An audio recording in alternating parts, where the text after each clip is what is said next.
Bom dia, nono ano, tudo bem?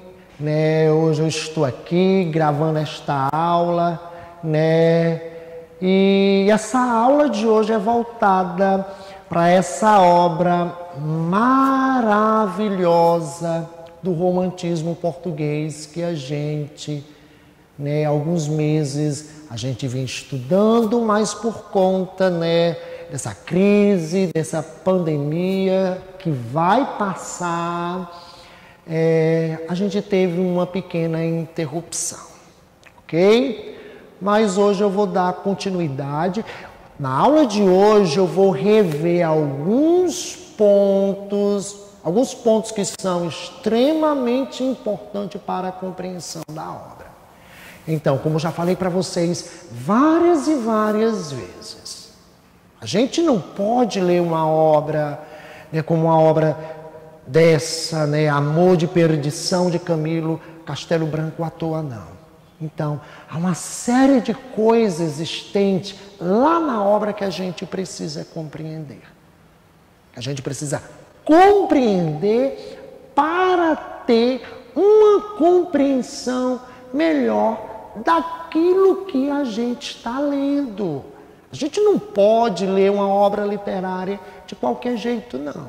Por isso que vocês têm um professor de literatura que é para justamente orientar, fazer determinadas observações e orientações para que vocês possam compreender uma obra que ela é incluída naquilo que a gente chama de alta literatura, ok? Quando eu tenho uma alta literatura, isso significa dizer que a obra ela tem um valor literário, ela tem um valor artístico, e lá naquela obra há um pensamento, Que aquilo como a filósofa que eu estudo, Hannah Arendt, disse que a filosofia e literatura ela tem algo em comum. O que filosofia e literatura têm de comum é a questão do pensamento. Ambas lidam com pensamento, ok? E um ponto aqui, que isso já foi trabalhado bastante em sala com vocês, e eu começo trabalhando uma obra com o seu título. E o título da nossa obra é Amor de Perdição. O mais interessante é que a gente associa, esse sentimento, amor, a gente faz logo uma associação ao bem, mas aí nós vamos ter um adjunto, nós vamos ter no caso aqui o substantivo, que é amor, e depois nós vamos ter um adjunto. E nesse adjunto nós vamos ter o quê? De perdição. Ou seja, o amor, esse sentimento que a tradição ocidental qualificou, como algo que é extremamente benéfico, a gente faz logo uma associação ao bem. Mas nesse caso aqui, o amor, esse sentimento, ele vai ser a perdição de 3 lindos jovens, Simão Botelho, que pertencia à aristocracia portuguesa na primeira metade do século XIX, Teresa de Albuquerque, que também era uma fidalga, que também era pertencia à nobreza portuguesa, e nós vamos ter a jovem e linda e apaixonada Mariana, Então, o amor vai ser a perdição desses 3. Nas aulas passadas, eu trabalhei com vocês a questão da irracionalidade. A irracionalidade, ela é uma característica do romantismo.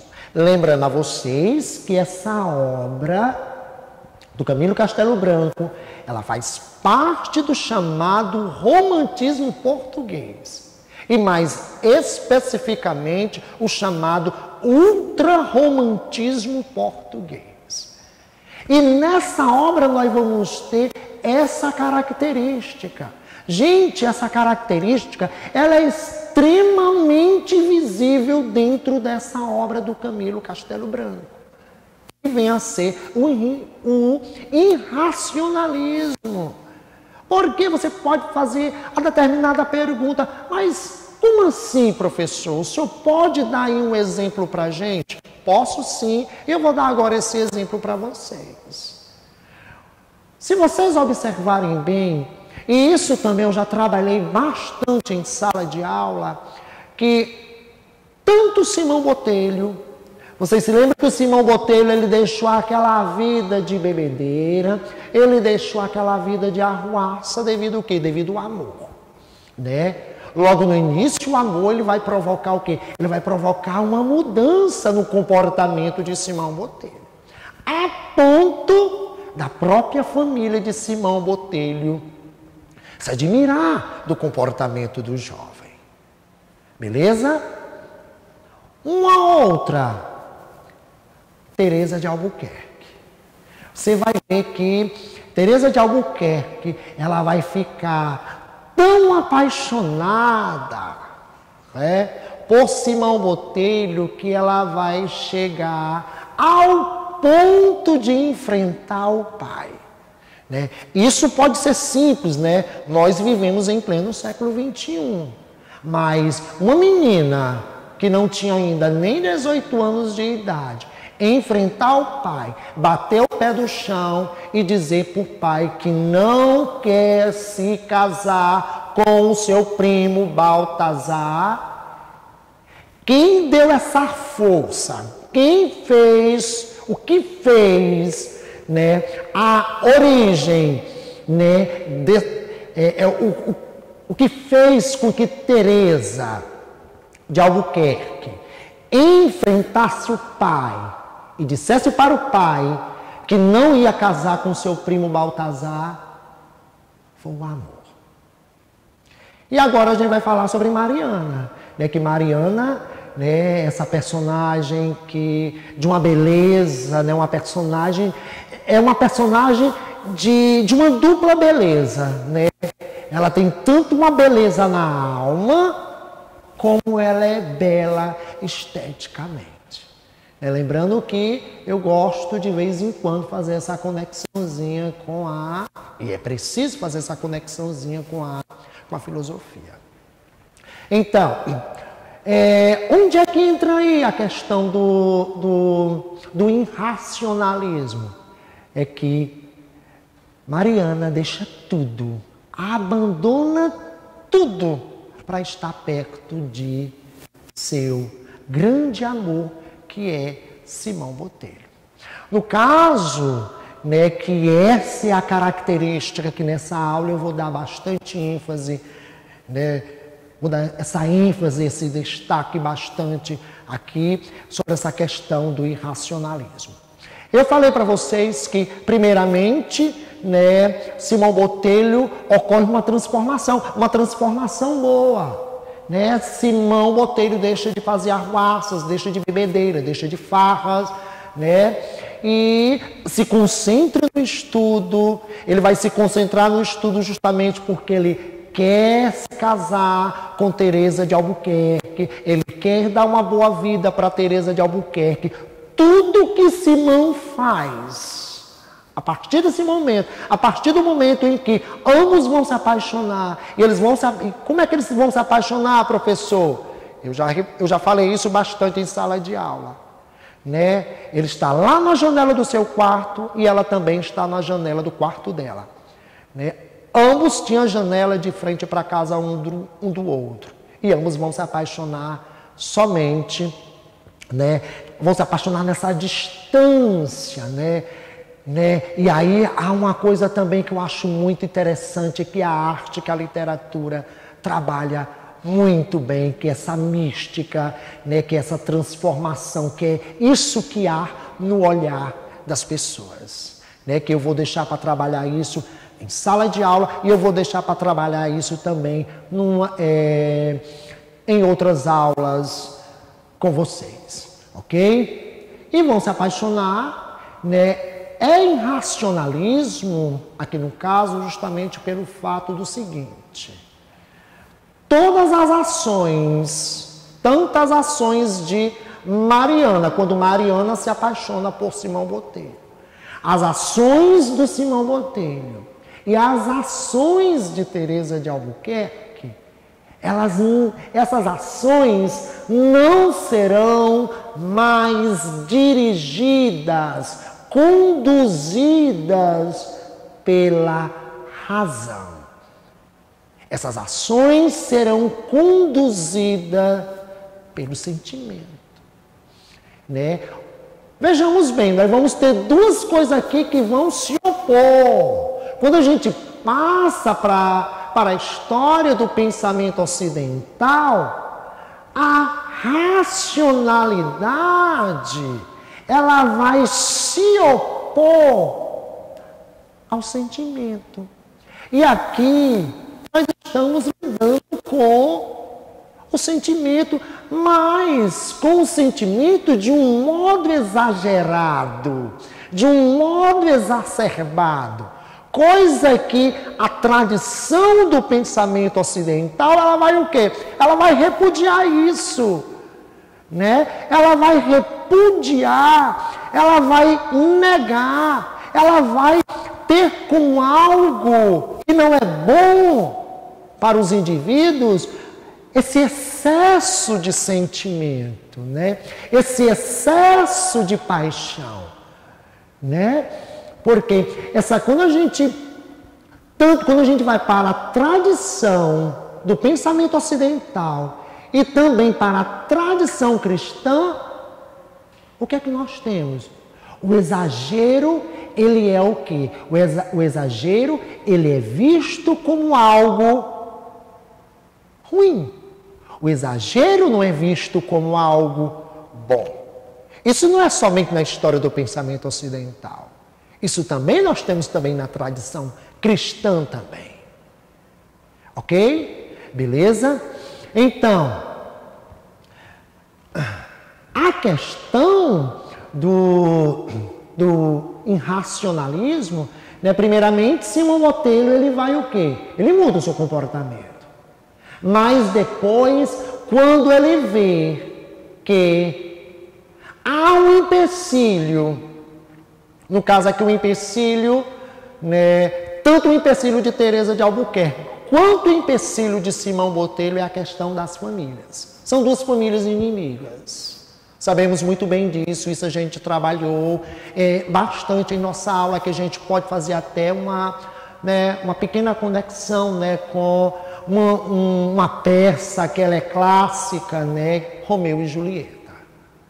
Aqui as duas famílias, a família de Teresa de Albuquerque é inimiga da família de Simão Botelho. São duas famílias aqui inimigas. E é justamente por haver essa inimizade entre as duas famílias que isso será um obstáculo que tanto Simão Botelho quanto Teresa de Albuquerque terão que ultrapassar para poder o quê? Para eles poderem ficarem juntos. Ok? Beleza?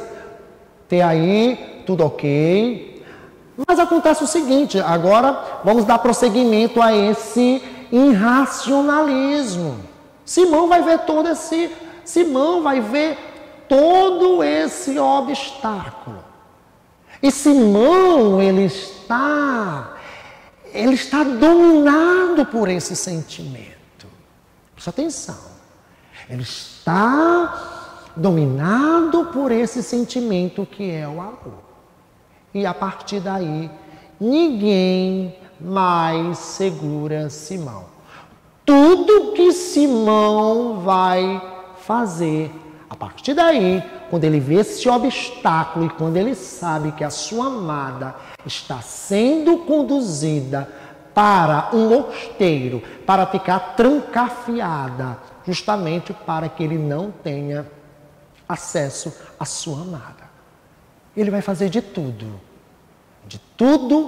para ficar com a sua amada.